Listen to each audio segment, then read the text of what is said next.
Assalamualaikum warahmatullahi wabarakatuh. Perkenalkan, saya Rita Wati, calon guru penggerak Angkatan 11 Kabupaten Jembrana, Provinsi Bali. Pada video kali ini saya akan melakukan praktik aksi nyata dari modul 2.3, yaitu mengenai supervisi akademik. Pada supervisi kali ini saya membawa rekan kerja saya, Ibu Tuti Suryawati, yang akan saya observasi pada kegiatan ini. Selamat pagi Ibu Tuti, bagaimana kabarnya? Selamat pagi Bu Rita, kabar baik. Ya, hari ini saya akan melakukan observasi kepada Ibu Tuti. Apakah Ibu Tuti sudah siap? Ya, saya siap. Ya, tujuan dari supervisi akademik ini adalah untuk memberi kesempatan kepada Ibu Tuti, ya, khususnya yang saya akan observasi, di mana nanti tujuannya itu agar Ibu Tuti dapat melakukan pembelajaran yang lebih baik lagi, yang dapat mendorong kemajuan akademik dan tujuan pendidikan yang lebih profesional. Nah, dalam supervisi kali ini kita akan melakukan 3 tahap. Tahap pertama yaitu pra-observasi, yang kedua observasi di kelas, dan yang ketiga pasca observasi. Nah, hari ini kita akan melakukan pra-observasi dengan pertanyaan-pertanyaan yang akan saya ajukan, Ibu, ya. Dari observasi nanti yang akan dilakukan, apa tujuan pembelajaran yang Ibu berikan kepada siswa? Baik Bu Rita, jadi dalam observasi kelas nanti saya menggunakan materi perubahan sosial. Jadi dalam materi tersebut saya menggunakan tujuan pembelajaran. Yang pertama itu saya ingin siswa itu dapat mengetahui bagaimana mereka dapat menjelaskan apa itu pengertian tentang perubahan sosial. Kemudian yang kedua, saya harapkan siswa itu mampu mengidentifikasi bagaimana bentuk dan contoh dari perubahan sosial itu. Kemudian mereka dapat mengidentifikasi dari penyebab-penyebab yang terjadi pada perubahan sosial dengan benar. Kemudian sampai pada akhirnya nanti kita ajak mereka untuk menganalisis dampak dari perubahan sosial itu sendiri. Iya. Dari tujuan pembelajaran yang Ibu Tuti sampaikan, dari memahami, mengerti, dan menganalisis, itu area pengembangan mana yang ingin Ibu capai? Jadi pengembangan yang ingin saya capai itu di siswa itu nanti dapat memahami bagaimana perubahan sosial yang sudah terjadi dari waktu ke waktu, yang mereka bahkan alami sendiri. Jadi kadang-kadang anak-anak itu kan tidak tahu perubahan sosial yang terjadi secara tidak langsung pada diri mereka. Jadi ketika nanti mereka sudah memahami ternyata perubahan sosial yang sudah mereka rasakan sendiri, dan mereka itu nanti akan mampu menghadapi perubahan sosial yang terjadi pada kehidupan mereka nanti. Jadi area pengembangannya Ibu menekankan pada siswa mampu memahami terhadap perubahan sosial yang berkembang dari masa ke masa. Nah, strategi pembelajaran ini seperti apa itu, Bu? Jadi dalam strategi pembelajaran yang akan saya gunakan nanti itu, saya akan ajak siswa untuk menganalisis sebuah masalah. Jadi saya akan memberikan siswa sebuah masalah, kemudian kita bagi kelasnya untuk beberapa kelompok. Di setiap kelompok itu mereka akan berdiskusi, kemudian mengolah atau menelaah masalah yang kita berikan. Nah, setelah itu mereka akan presentasikannya di setiap kelompok, dan ada satu proyek yang harus mereka kerjakan gitu. Dalam hasil akhirnya nanti itu berupa produk, mereka membuat sebuah poster digital. Tapi kita bebaskan, entah itu nanti dalam bentuk digital, karena kita tidak memaksakan siswa untuk membuat semua dalam bentuk digital. Mungkin mereka ingin menulis atau menggambar di kertas gambar gitu, kita bebaskan siswa untuk memilih itu. Kemudian mereka ada yang ingin membuat dalam bentuk video, itu bisa. Nanti kita berikan kebebasan untuk setiap kelompok membuat hasil akhir produk itu berupa sesuai dengan keinginan mereka. Oh, berarti di sini sudah menerapkan diferensiasi produk, ya, Bu, ya? Ya. Oke. Jadi kalau dilihat dari diferensiasi produk yang akan dihasilkan nanti, penilaian evaluasi seperti apa ini yang akan dilakukan? Dalam penilaian tetap kita gunakan itu nanti ada penilaian sikapnya dalam setiap pembelajaran, kemudian keterampilan dalam pembelajaran, mereka berdiskusi, kemudian bagaimana mereka menyampaikan hasil dari diskusi tersebut, kemudian pengetahuan jelas. Jadi bagaimana materi tersebut, materi yang mereka terima itu mampu benar atau tidak gitu. Jadi nanti dalam penilaian itu kita gunakan penilaian pengetahuan mereka gitu. Baik, ya ini yang terakhir ini Bu, sasaran kelas dan waktu pelaksanaannya kapan dan di mana? Oke, jadi kelas yang kebetulan nanti kita observasi itu adalah kelas 9A dengan waktu 3 jam pelajaran. Baik, terima kasih Ibu. Dari praobservasi ini sudah saya temukan, dari Ibu sampaikan tadi sudah terlihat tujuan pembelajaran dan area pengembangan beserta strategi, bahkan proses penilaian akan Ibu lakukan nanti. Ini sudah cukup mewakili nih, hingga saya tidak sabar lagi untuk melihat Ibu melaksanakan pembelajaran di kelasnya. Sampai untuk praobservasi pada hari ini cukup sekian Ibu Tuti. Saya ucapkan terima kasih atas waktunya. Sama-sama. Ya, sampai bertemu nanti di supervisi di kelas ya. Baik, demikian yang dapat saya sampaikan pada praobservasi kali ini. Saya akhiri dengan wassalamualaikum warahmatullahi wabarakatuh. Selamat pagi anak-anak. Pagi. Gimana kabar kalian hari ini? Baik. Ada yang tidak hadir nggak? Ada. Siapa yang tidak hadir? Ayo, siapa yang tidak hadir?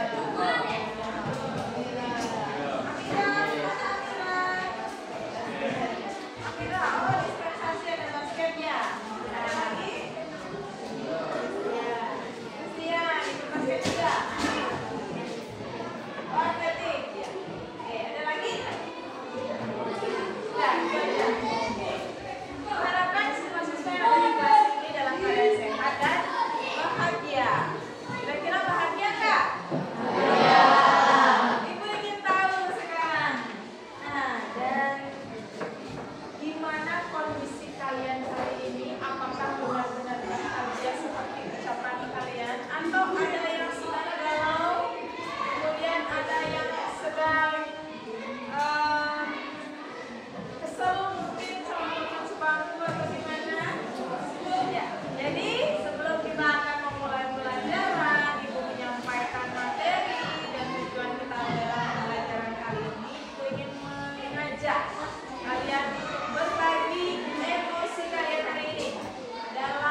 perubahan sosial.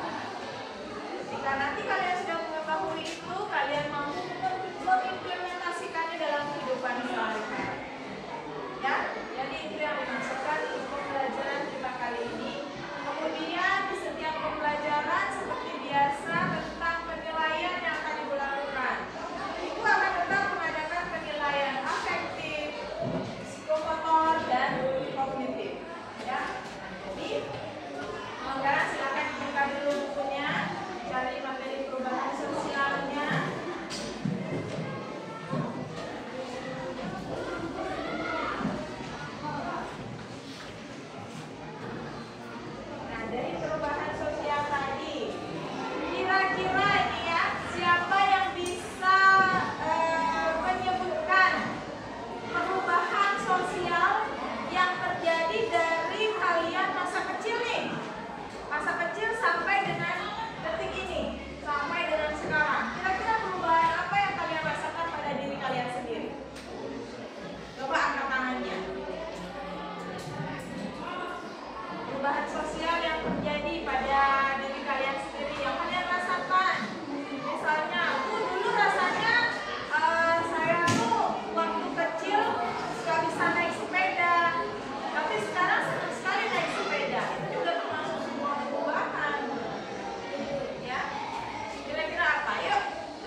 dan Ibu Tuti Suryawati, dan bersama pengajar praktik saya Ibu Niputu Krisna Sulistian. Nah, pada kesempatan kali ini saya akan melakukan praktek percakapan pasca observasi. Selamat siang Ibu Tuti, apa kabar hari ini? Baik Ibu Rita. Selamat siang Ibu Trisna, hari ini? Baik Ibu Rita. Ya, gimana Bu? Bagaimana perasaannya hari ini? Baik-baik saja, happy. Ya, semoga Ibu ya dalam keadaan baik. Nah, di sini pada kesempatan kali ini saya akan melakukan pasca observasi setelah saya melakukan observasi di kelas pembelajaran Ibu pada Oktober lalu ya, lama ya. Nah, di mana tujuan dari pasca observasi ini saya selaku supervisi memberikan umpan balik yang konstruktif dan positif kepada Ibu khususnya yang saya observasi. Terus tujuannya selain itu adalah untuk mendorong dan merefleksikan dari praktik pembelajaran yang Ibu lakukan, dan kita ingin menyusun lagi rencana pengembangan diri yang sesuai dengan kebutuhan dan potensi Ibu selaku guru, dan poin terakhir itu meningkatkan kompetensi dan kinerja guru dalam mengajar. Nah, Ibu Tuti, saya kan sudah melakukan observasi pada kelas Ibu Tuti. Nah, sekarang bagaimana perasaan Ibu Tuti setelah melaksanakan kegiatan pembelajaran tersebut? Jadi perasaannya setelah melakukan pembelajaran kemarin, senang sekali ada berita di dalam pembelajaran saya, karena dengan adanya berita yang ada di dalam kelas itu jadi motivasi saya untuk memberikan pembelajaran yang lebih baik dari sebelumnya. Oke. Yang Ibu lakukan kemarin itu, adakah hal-hal baik dari pembelajaran yang sudah Ibu terapkan pada kegiatan kita waktu itu? Ya. Hal baik yang saya lakukan dalam pembelajaran tersebut adalah penerapan KSE sepertinya. Jadi di dalam penerapan KSE itu saya jadi tahu tentang kondisi emosional siswa pada saat pembelajaran. Berarti KSE yang Ibu tekankan ya? Ya. Oke. Nah, kalau menurut Ibu kapan ini baiknya memasukkan pembelajaran dalam unsur KSE itu? Kalau menurut saya di awal pembelajaran kita sudah harus tahu tentang kondisi sosial emosional siswa. Kemudian di pembelajaran inti juga kita harus tahu juga bagaimana mereka bisa mengontrol emosi mereka dalam kolaborasi, karena dalam pembelajaran tersebut saya menggunakan diskusi kelompok. Oke, berarti kalau kita terapkan KSE ini kembali lagi kepada situasi dan kondisi Bu ya. Jadi bisa diterapkan di awal, di tengah maupun di akhir. Iya, jadi kembali lagi ke situasi yang kita hadapi. Ya, pada waktu kemarin itu saya observasi Ibu meletakkan di awal ya, di awal, karena Ibu ingin mengetahui kondisi awal siswa itu ya. Nah, setelah melakukan itu, apa komitmen Ibu terhadap pembelajaran Ibu untuk di kemudian hari? Komitmen saya di pembelajaran berikutnya tetap memahami bagaimana kondisi sosial emosional siswa dalam setiap pembelajaran, karena itu menurut saya penting. Ketika siswa kita berada dalam situasi yang sudah nyaman, siap dalam menerima pembelajaran, saya yakin bahwa tujuan pembelajaran itu nanti akan dapat tercapai dengan baik. Ya, benar sekali Bu. Jadi kalau poin ini kita setelah melakukan KSE, guru tahu bagaimana situasi dan kondisi siswa, dan harapannya siswa siap menerima pembelajarannya. Nah, berarti rencana pengembangan Ibu untuk kemudian hari ini seperti apa? Rencana pengembangan untuk kedepannya itu saya akan terus belajar dan memahami bagaimana siswa dapat mengontrol sosial emosional dalam pembelajaran, terutama ini pada saat diskusi kelompok. Jadi pada saat diskusi kelompok, siswa akan bergabung dengan teman lainnya, itu berdiskusi terhadap suatu masalah yang diberikan. Kemudian pada saat berkolaborasi itu mereka pasti akan mengutarakan pendapatnya masing-masing, ya. Jadi di sana mereka harus bisa mengontrol diri mereka dalam berpendapat agar tidak ada yang tersinggung atau tidak ada yang salah paham paham dengan apa yang sudah disampaikan. Berarti memang penerapan KSE ini dalam pembelajaran itu sangat penting ya Bu ya, karena kalau kita lihat sebelumnya tuh siswa-siswa itu kalau yang kurang terkontrol di dalam pembelajaran mereka sering bertindak semaunya ya, sering bertindak semaunya. Jadi rencana tindak lanjut, saya ingin tahu nih apa rencana tindak lanjut Ibu setelah melakukan kegiatan observasi ini. Rencananya adalah terus belajar ya Bu Rita ya. Jadi saya yakin karena setiap masa itu ada perubahan pendidikan yang terus meningkat lebih baik lagi, jadi saya harus bisa update ilmu nih dari KSE, mungkin kemudian nanti ada pembelajaran yang lebih berpihak lagi kepada siswa, jadi saya terus belajar hal-hal baru. Iya, baik. Dari percakapan yang saya amati di sini Ibu sudah memahami ya bagaimana cara penerapan KSE di dalam kelas, dan Ibu berusaha untuk mengetahui kondisi dan situasi siswa agar siswa itu siap dalam pembelajaran, apalagi pembelajaran yang dilakukan itu adalah diskusi kelompok ya. Ini tim kerjasama, kolaborasi itu sangat diutamakan dan diharapkan siswa itu mampu mengendalikan emosinya masing-masing.